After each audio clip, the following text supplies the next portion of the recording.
Welcome to TeamMark Tips. This TeamMark tip is going to walk you through the very basics of accessing your TeamMark account, creating a new team, and getting into the collaboration log. First thing to note here is to get to TeamMark, you'll need to go to www.myteammark.com. That will take you to the home page where the member login is found. Your username is going to be your email address, and you will have a unique password. I'm going to log into the program. You can see that there's the upper toolbar. The upper toolbar consists of My Account, Classes, Teams, Agenda Topics, Reports, and Help. The program does default to the Teams tab because this is where most teams spend most of their time working during collaboration. I do want to very briefly take you to the My Account tab. In the My Account tab, you'll notice the link for changing your password. If your school has been provided with a generic password from TeamMark Collaboration Solutions, it is important that users go in and change their password to a unique password. Back in the Teams tab, again, we're going to imagine this is the very first time that I've been into the program. I need to create a team before I can access many of the tools. So I'm going to go to Team Details, and you'll see now that you have two options. You can create a new team, or you can edit a team. I'm going to go to New Team. I am going to create a team name here. I'm going to call this the Demo Team. And I'm going to select which teachers I would like to be on that team. Anyone in your school who has an account will be listed in the Available Teachers column here. I'm going to add Sue Hansen to my team. I'm going to select Nancy Hoover and Pat Riley. You can select multiple users at once, and I'm going to send them over. If you decide you've put someone on your team who you don't want, you can remove them just by selecting the name and send them back over with those back arrows. We'll keep Pat Riley on the team. At this point, I'm happy with the teachers I've selected, so I'm going to select Save. And now TeamMark will display the team name as Demo Team. It was created by Nancy Hoover on 7/20/2012. My team members are listed here, and I can see if they are active or inactive. It is important to note that teams can be edited and created at any time. So if a new professional learning community is formed within the school, they can jump into TeamMark, create a team for themselves, and they can access all of TeamMark's features through that unique team name. So now that a team has been created, this team wants to collaborate. There are a couple of things you need to do before you can access the collaboration log. We've already created the team, so now we're going to go to our collaboration schedule, and I'm going to go to my current date. I'm going to click on that date. I'm going to select the start time for my meeting,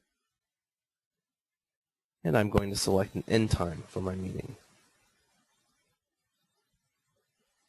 There are other features in the collaboration schedule. You can select recurring events. So if you have a team that meets once a week on the same day at the same time, you can just set that right in the collaboration schedule from the recurring event link there.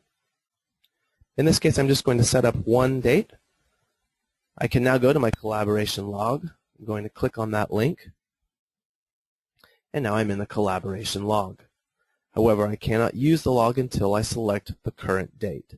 So in other words, collaboration logs are date sensitive. At any time you can go in and you can create new dates in your collaboration schedule, but you cannot use the log if you're not in the current date.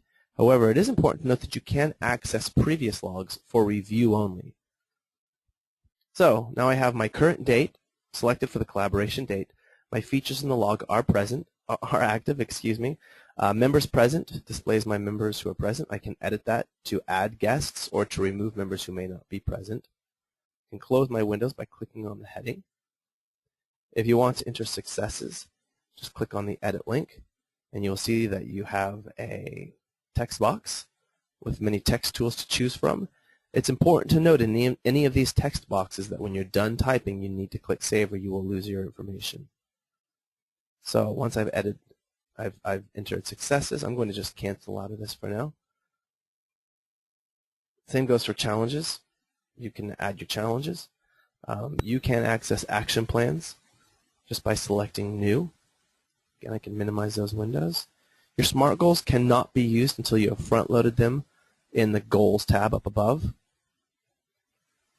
Essential learning objectives cannot be used until you've front-loaded them up above using the Subjects and the Essential Learning tabs. Again, there will be tutorials for all of these features.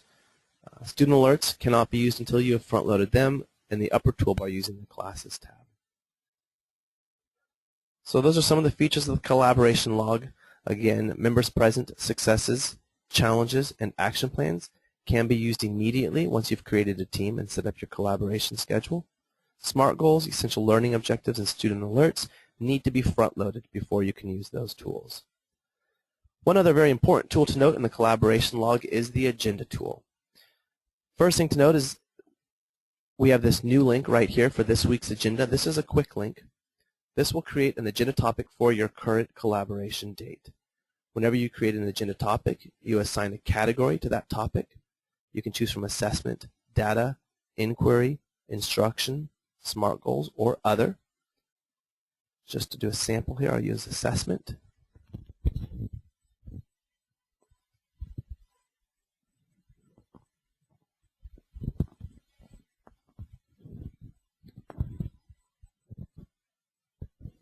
Make sure you click Save. And now you will see there is my agenda topic listed under this week's agenda. I can enter comments for that agenda topic, and I can mark that agenda topic as complete when I'm done with it. Some teams will leave agenda topics open for months, and it can almost be used as a blog. And you may just have quick agenda topics that are put on for that date, they're addressed, and then closed. All of this information is always saved, so even when you mark it as complete, you can always get back in and you can review your agenda topics and your notes. Agenda topics can also be created in the Agenda Topics tab. If you select New Topic in the Agenda Topics tab, you have a few other options. You can choose a specific date to assign the agenda topic to. So if you have a topic that you want to be discussed in a month, you can create it currently in your Agenda Topics tool, and it actually won't display in your collaboration logs agenda until the date you've selected. You can also select agenda topics to be sent to various teams. Here's where you enter your agenda topic, but I'm going to cancel out of that. That's just a quick snapshot there of what can be done in the Agenda Topics tool. For this quick tutorial, I want to just kind of breeze over that so you've at least seen it. I want to go back to Teams. And I believe at this point we have just very briefly touched on the basics of getting into TeamMark, creating a team, and accessing your collaboration log. The best thing you can do at this point is get in there, click around, and play with it. If you ever have any problems, feel free to contact your TeamMark consultant. We'd be happy to answer any questions you have. Stay tuned for more TeamMark tips online. And until then, happy collaborating and enjoy exploring the program.